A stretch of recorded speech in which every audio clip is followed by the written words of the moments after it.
પેલી માંગણી અમારી એવું છે કે દેવા માફી, તો દેવા માફી નથી થતી. મહારાષ્ટ્રમાં થાય છે તો અહીંયા કેમ નથી થતી? અમે એક સરહદે રહીએ છીએ તો ખેડૂતને એની કિંમત કેમ નથી મળતી? પોષણક્ષમ ભાવ નથી મળતા.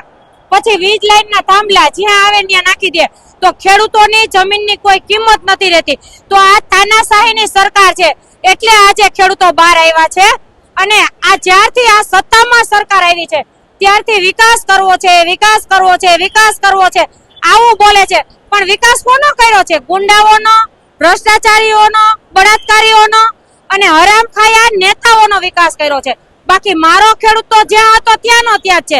પણ હવે ખેડૂતો જાગી ગયા છે અને સોશિયલ મીડિયા દ્વારા અને આ રિપોર્ટિંગ કરનારા રિપોર્ટરો દ્વારા મારે આ સત્તામાં બેઠેલા દરેકે દરેક નેતાને કહેવું છે કે આજે તમે ખેડૂતોને આગળ આવ્યા છે તો કેમ એનો સપોર્ટ કરવા નથી આવતા?